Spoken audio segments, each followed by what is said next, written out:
All right, I'd like to call the Tuesday, May 26th, 2026 Covington City Council meeting to order. Mark, are you calling the roll? I believe Joni's online. Okay, too. Joni, sorry. Krista. I'm here. Okay, Councilmember Soltis, I am here. Councilmember Reed, Here.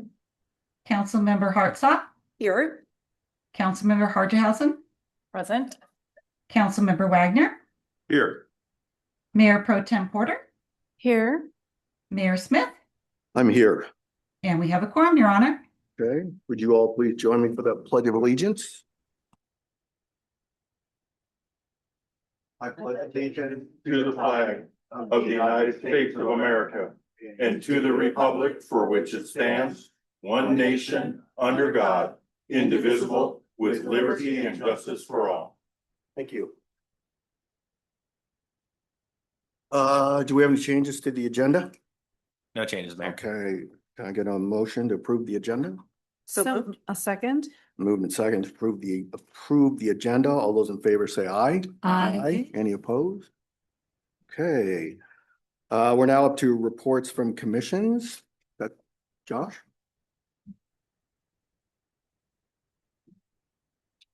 Good evening, council. Looks like we have a skeleton crew here today. Yeah. The whole council and everyone else is on vacation, Mhm. Italy or somewhere. I don't know. So CETUS just met 2 hours ago. So hot off the presses. You're like first to know here tonight. Couple of things. So you might recall last meeting I mentioned that we're working through subcommittees or trying to do some of that work, maybe even recruit some people to those subcommittees to help, like I said, do the work of CETUS. There's not very many of us and a lot of work to do. So that's kind of the idea. So a couple of subcommittees, one of them is the Downtown SEPTED subcommittee, and they are in charge of working with our police department, looking at different zones that we've broken up. There are the same B2B zones that we have where we're going out and chatting with different businesses. So we're working through those different zones, identifying SEPTED opportunities, communicating those opportunities, even hoping to set some of those businesses up with resources that would help them in mitigating some of those things. So that committee is met. I believe they met with Chief and they talked about some things. And so zone number 1, which is actually zone number 8, which probably means nothing to you, but it's kind of that area over where Ulta exists and whatnot. And so we're starting over there. And we'll kind of work our way from that side of town over to the other side of town. So that's going well. It sounds like a couple of chamber specific items, I guess, although the first one is CETUS related. I think it was born out of CETUS and the chamber's taken it over. Ready, Set, Play is set to launch in June. This is the 11th year for Ready, Set, Play. Pretty incredible. Yeah. I remember when that started, unfortunately, because I was part of it, and it doesn't seem like 11 years ago. So what's cool about that is, if you know the history, that was initially a third party that we kind of contracted with. That didn't go well. After a couple of years, something went wrong. So really the chamber picked it up and reinvented it and restarted it and is now running it on their own. And so we're really excited about that. I don't recall last year how many kids participated, but it was a lot. We know that because we give away free swim passes, I think, through that effort. And I know there was a lot of those. But at this point, there's already 17 businesses signed up to participate. We are expecting probably closer to 30 by the time we're all said and done. So that launches on June 20th. So pretty excited about that. The chamber next month will be having a co-lunch, I guess, if you will, or partnering with the Maple Valley Chamber together out in Maple Valley to discuss ways in which the two groups can work together to kind of generate additional business activity in this area, if you will. So that's June 17th, right before we launch Ready, Set, Play. Health and Wellness Committee is another committee that I mentioned. This is the committee that's really going to see how we can think about that whole concept of the health district idea centered around the community center project, and how can we maybe use that to energize the business community in the downtown core and whatnot. That is made up of Regan, Kathy Foster, and myself, and also a blast from the past, Marita Ledesma has agreed to join our group, which is a huge addition to that group. Super smart lady, and we're really excited to have her. So we'll be meeting early next week, and I'll update you next time on all the cool stuff we talk about. So, yes. Can I ask, Good. what dates is Ready Set Launch? Ready Set Play is going to Dates. launch, yes, on June 20th. June 20th. Yeah.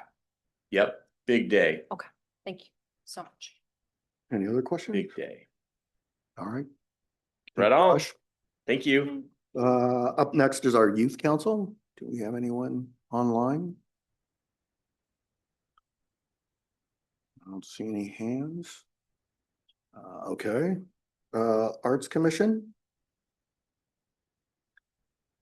No one from the Arts Commission either. Any hands? Okay. Equity, Cultural, and Social Justice Commission? Kind of. All right, rolling through this. Human Services Commission? Okay, good. Hello, I'll Hello. keep this short. I'm Anne Magner, representing Human Services Commission. So we, in our last meeting, which was almost a month ago now, we did start reviewing the Human Services funding framework, which I know was shared with Council and approved. We don't have any funding decisions as of yet on what we're going to do next. Actually, tomorrow night is our monthly meeting. So that's when we're hoping to sort of get into how we're going to prioritize those funds moving forward. So hopefully by the next status meeting, we should have a go forward plan for you there, or at least some kind of draft for that. And then other than that, we've also been just working out some of our outreach events for this coming year as well. One of them will be Covington Days. Then we're already looking towards our Halloween event, which will be again at the Senior Centre this year. And then we're also looking at maybe some potential library event, given that we actually really enjoyed meeting with some of the community from the library last year. So that's going to be something that's top of mind for us as well here over the summer. So as I said, pretty light and short agenda. Any questions? Yeah, just some feedback from the October event at the senior apartments. They didn't get a lot of notice last time. I mean, Yeah. literally like 2 days. Yeah. So I would highly encourage, if you're already planning an event, to Yeah. get that date locked in with them. Yeah, that's why we're having the conversation now, Awesome. because we are aware of that feedback and we're trying to be more planful in future. So Awesome. Thank yeah. you so much. That's good. All right, thank you. Anything else? Okay, thank you. Up next is Parks and Recreation. Eva Oberg. Hello. Hello. I don't know if you can hear me. Short. I'm Eva Oberg. I'm here to represent the Parks and Recs Commission. And we actually just had our most recent meeting. It was our annual tour of a few different key parks in the area. We started out the night in the Wingfield open space, which I had to write down because I wanted to make sure I got that right. It's a delightful little trail that also has a few different communities that surround it. And it's in need of some repairs because each year it's flooding during the rainy and wet season that we have. We actually met a few different homeowners on our walk who had tons of questions and were super excited about some of the plans that were already discussed. We also explored the storm drainage center there as well. There's some future plans to make it a wetland, which will help with some of the natural wildlife and then also just makes it smell and probably look better. So that's pretty exciting as well. After that, we went to Founders Park and walked around that trail as well. There were quite a few people out that night enjoying that lawn and then the lawn across the way where we do like the drive-in movies. And so it was pretty cool, again, to engage with the community there and check with our master plans and see what's next to be improved in that space. And then we finished the night at Jenkins Creek. So we walked that trail. That was the busiest out of all of them. And we met with quite a few people while we were walking and then talked about the future plans for that trail as well. Any questions? What time were you at Jenkins Creek? Curious. We were there, we finished at about 7:50 and we got Okay. there around 7:15. Oh, so still a good sized crowd, even. Huge, actually. Yeah, we were all kind of pleasantly surprised. All different ages, engaging in different ways. So, Okay. yeah. Well, Cool. Thank you very much. Yeah, thank you. Have a good night. Planning Commission, see Damon's on the line. Go ahead. Good evening, Council. Good evening. So, at our May 21 Planning Commission meeting, it was like 2-3 hours. So it was a packed agenda and we had participation. So, the commission conducted a public hearing on the city's proposed House Bill 1998 co-living code amendments as necessary to bring the Covington Municipal Code into compliance with the new state requirements and to enable co-living housing options in applicable zones, with the outline updating to the definitions, key development standards, including the permitted use, density, parking, design review standards, affordable housing eligibility, impact fees, and equal and less restrictive compliance provision. The commission recommended forwarding an ordinance to City Council to adopt the proposed code amendments. The updates, including the CMC chapters identified. The second was that we discussed was under the new business. In the informational discussion, we had a decent crowd from the Covington citizens and from the neighboring cities on the battery energy storage system, BESS, distributed energy resources. We also discussed from the PSC, two contacts were there to inform the policy and code considerations and how we can make this viable decision considering the staff, the commission itself, and the people in the city. That's all. Thank you. Thank you. Any questions for Damon? Yeah, Beth. Had a little bit of feedback. One of the residents of the neighboring city that was in attendance just wanted to give a huge shout out to our planning commission. They attended the meeting and were basically said Covington continues to impress. Attending the meeting about how learned and how passionate we are about battery energy storage systems and how they impact the communities around them, and that our staff is also stellar. So I just wanted to give you that feedback since you're the chair. Thank you, Beth. Thank you. Really appreciate it. Yeah. Yeah. Jennifer. Yeah, and I can confirm I was on there for the first couple of hours and then I tapped out. So thank you for all of that, for listening to comment and all of the information as presented by PSE. I know I look forward to the commission's feedback and recommendations for those 1 to 5 megawatts. So thank you. The commission continues to shine. Thank you, Any other Jennifer. Questions, comments? All right, Damon, thank you very much. Thank you. Have a good one. Bye. Yeah. So up next, we don't have any public communication, so we're now up to our first public comment period. Speakers will state their name, organization, and whether they are a Covington resident. Comments are directed to City Council, not the audience or staff.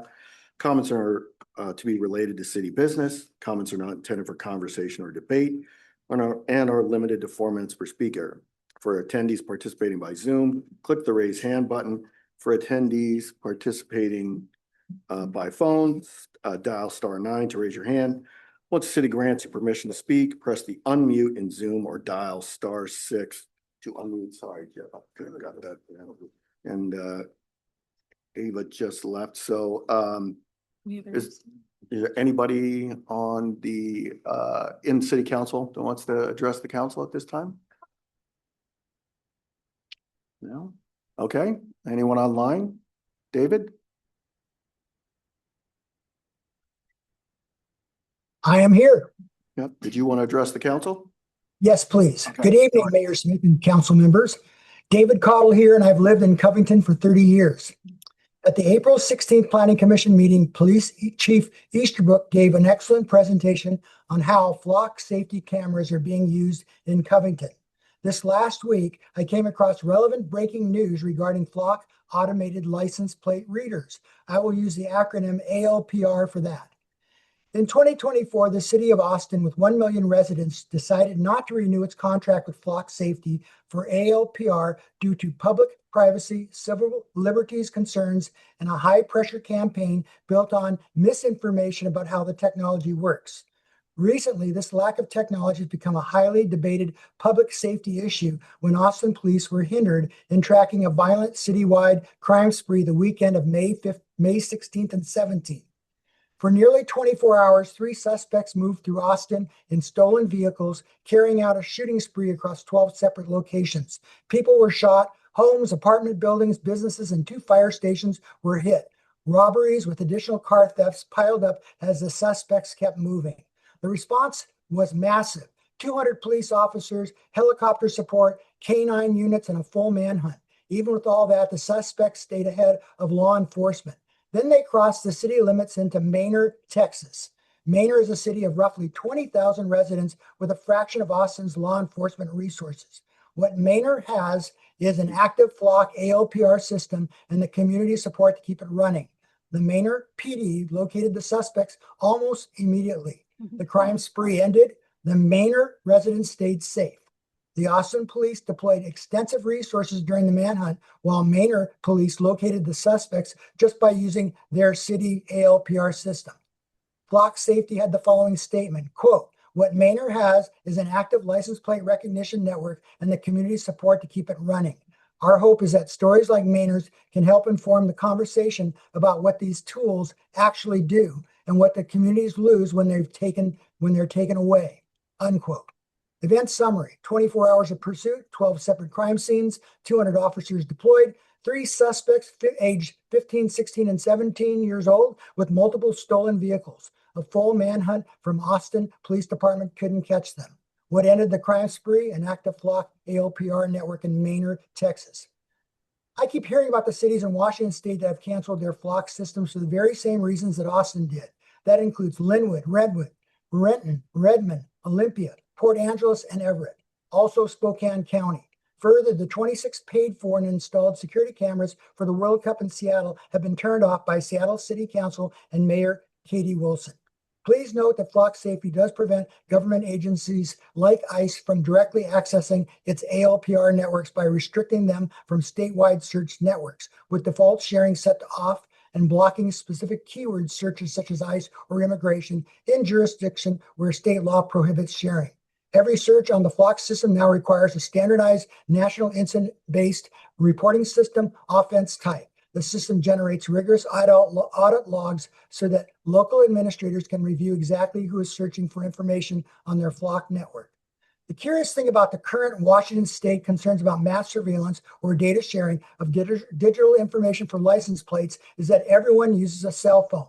While laws restrict direct data sharing by phone providers without a warrant, multiple agencies are bypassing these protections by purchasing location and app usage data from third-party data brokers.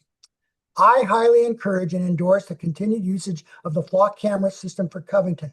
Please continue to keep Covington safe, and please continue to make Covington a thriving community for all. Thank you. Thank you, David. Is there anybody else online who'd like to address the council at this time? Okay, seeing no hands, we'll close this public comment period. There will be another one at the end of the meeting. We're now up to approval of the consent agenda. So move. Second. Moved and seconded to approve the consent agenda. All those in favor say aye. Aye. Any opposed? Okay, moving along. There's no new business. So we're now up to future agenda items. Is there anything the council would like to see added. We have a Lake Point development update. And then Lake Point infrastructure maintenance agreement, voting delegates to the AWC. Anything else? No? Not at the moment. Okay. Well, now we're up to council staff comments. So Adam. I do have a comment. Yeah. Just, I believe it was yesterday, one of our officers was walking into Safeway, witnessed a woman running out with a large cart full of items, asked the store, because we're required to, hey, is this person stealing from you? Yes, they were. Went, made an arrest, found out the same person had shoplifted from Ulta for over $4,000 just a week prior, and also used the same vehicle that we found. So we've taken the vehicle, booked this lady for theft, felony theft, and are also referring stuff over to Kirkland, who's doing an organized retail theft case. So well done on our officer's Yeah. part for being On the alert. spot. So just thought I'd share that because I haven't had a chance to email it. Yeah, no, that's great. Any questions? All right, Dawn.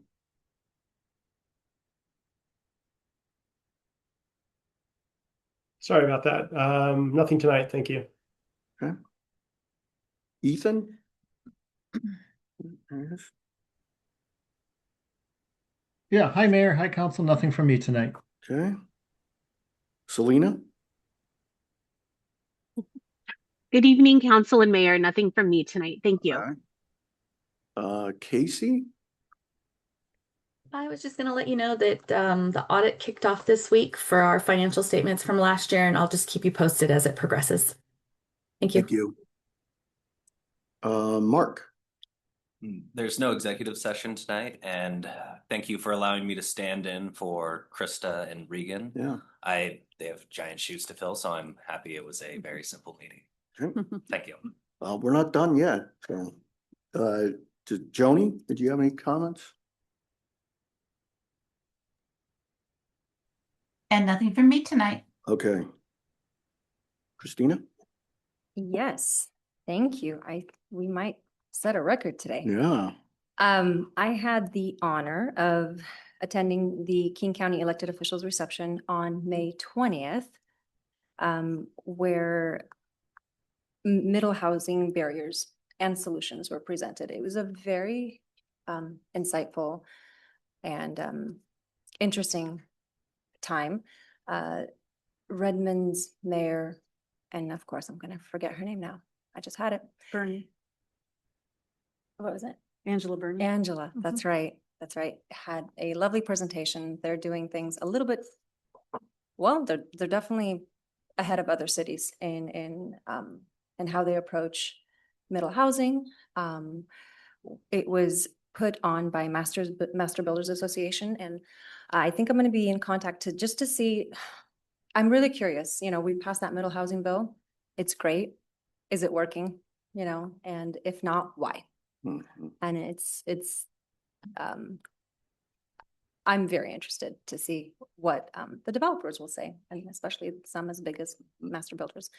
So I am going to be following up on that, and if anybody's interested, of course, I'll follow up with you as well. That was really cool. Wow, I'm out of words besides that. Thank you. All right. Riley? Yeah, thank you. So like most of you or all of us, I attended the ribbon cutting at Harborview Kids Dental and Orthodontics.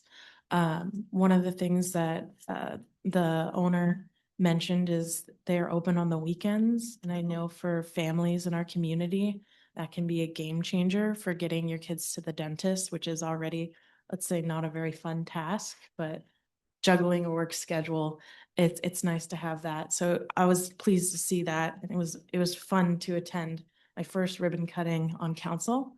And on Thursday, there's going to be a open house at a restaurant, and I believe Beth is going to speak to, but I hope to attend that as well for the victim that was stabbed here in Covington. So yeah, that's all I have. Okay. Beth?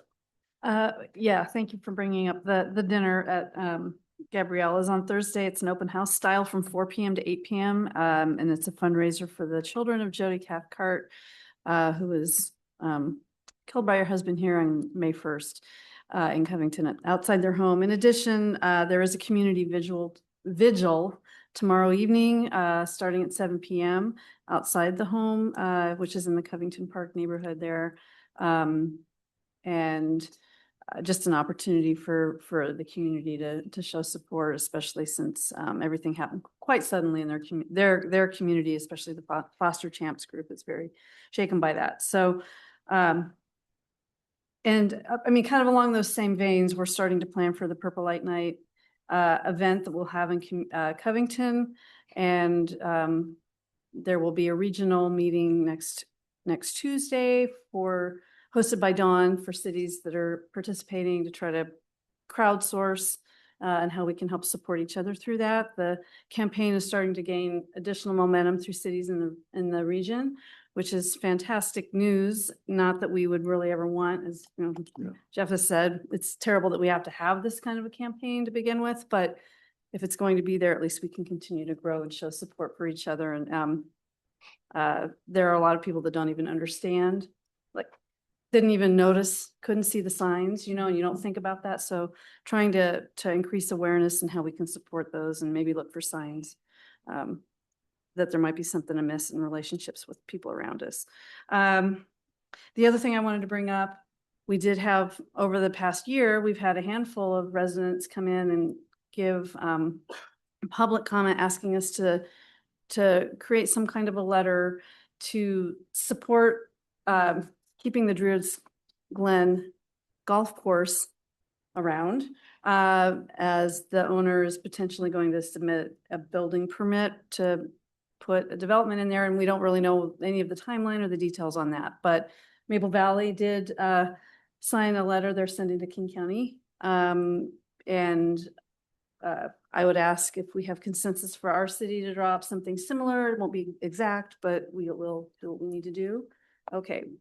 So we'll have to work with Regan, or maybe Mark can direct us to somebody to get one of those written up. I think. Staff is on top of it. Yeah, they are. Oh, awesome. Thank you. Of course, as they always are. And to that end, there was also a request, and we need to maybe at the next meeting to get consensus about a letter to help support the folks that are trying to be more mindful of Snoqualmie Valley battery energy storage system, and more particularly in general, if we decide to adopt one, to allow them at some size at some point, or if we're required to, trying to put some restrictions around the nuisance laws relating to that so that it's not as disruptive. So more news on that. But Great. Debbie. Thank you. I think something I noticed that was unique about the ribbon cutting at Harborview Children's Dentist is the other local businesses that really got involved in wanting to help them launch. And I had noticed at Maker's Market, Dahlia Nails owner manager was walking around and guiding people to go over and see the booth of our new business that's coming in. And then she brought in a nice bouquet of flowers for them. It was just, I love that our community works so well together, and we see it in our business community as well. Yesterday, Benaroya Hall has what's called a Garden of Memories, and Ariana Sabino's parents were notified that there would be a tribute made to Ariana, and would they come? And they were in Washington, D.C. for one being done there, so they asked if I would go. There are apparently 700 names on the wall. The next time you're at Benaroya Hall, if you look right out in front, there's a kind of a garden space, and then there's an arched granite wall. Ariana's is now on the wall. Sadly, it's all by itself because she's the only person from the Seattle-ish area killed in the line of duty tied to Iraq. So under Korea in World War II, there's all these names, and then you get to Iraq, and hers is the only one. I hope that will remain the only one, but it was well done. Ariana's parents were in Washington, D.C., and President Trump, in his address at Arlington, spoke specifically about Ariana. So that was very moving and touching for them. That's all I had. Okay, thank you. Jennifer? I am looking forward to another MPD tabling event this weekend.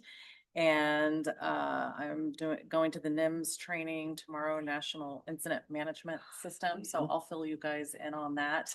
I know when I came to the setup here, I found it really interesting what Andy was sharing about all of the preparation for FIFA. So I really hope that they're going to dig into that, because there are definitely some special things being set up for every game day, and special emphasis depending on the profile of the fan base of the games and stuff. It's a whole thing. So anyway, I'll report back on what I learned there. And then lastly, because Joe isn't here to tell us about the high school sports, I wanted to share that Kent Lake is in state playoffs, and there is semifinals Friday for baseball against O'Day. And if they win, they will play state championship on Saturday. So pretty exciting for our Falcons. Kent Lake. Go Falcons. So anyway, I had to do that in Joe's stead. All right, thank you. Jeff? Yeah, the ribbon cutting was very well attended. It was nice to see everybody there, and Sean, you did a very good job reading the proclamation and stuff. So it was nice to see, and then having the discussion with the other businesses. Dana Newts is doing the invites to all these ribbon cuttings differently to help draw more attention, which definitely worked this time. I attended the chamber after hours last Thursday out at Ristretto's. It was very well attended. I think we had 15, maybe 18 people there to build the chamber networking, 3 new members.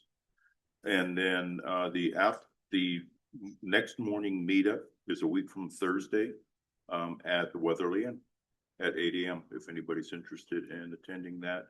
And then to follow up on the Ready Set Play, it'll be Tuesday and Thursday. I believe it's the 23rd and 24th out at Covington Community Park, where the chamber's handing out items. I think Christina, you and I are signed up to help the chamber with that. Yeah. Yeah. And thank you. Yep. Tuesday. And then the Princess and Superheroes is Wednesday afternoon, the 24th as well. That's all I have. Okay, thank you. The Puget Sound Regional Fire Authority meeting was last Wednesday.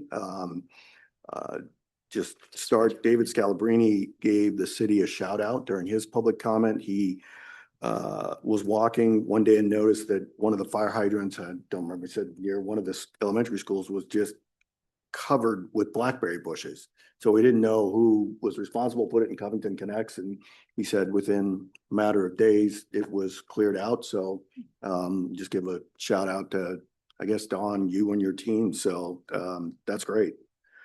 The chief gave his report there in the midst of recruiting cadets for their upcoming fire academy. I learned something this last time about how that works. They get applications.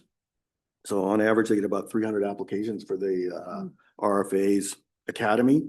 They do interviews. So they interview about 60 of those, and they will offer academy spots to about 20. So it is a lot of work to get an invite to be at the Puget Sound Academy. So it's pretty prestigious and select. I was surprised at how much work they do to determine who's going to get even an invite to go through the academy. Last month, the delegation from Puget Sound Regional Fire Authority attended the National Fallen Firefighters ceremony in Maryland. And sadly, we had to add 2 Puget Sound firefighters to the memorial. So,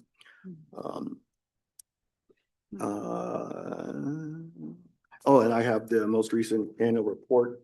I've asked for an electronic copy. I will forward that once I have it. It talks about their number of responses, things like that from last year, but also their strategic plan and goals for the upcoming year. So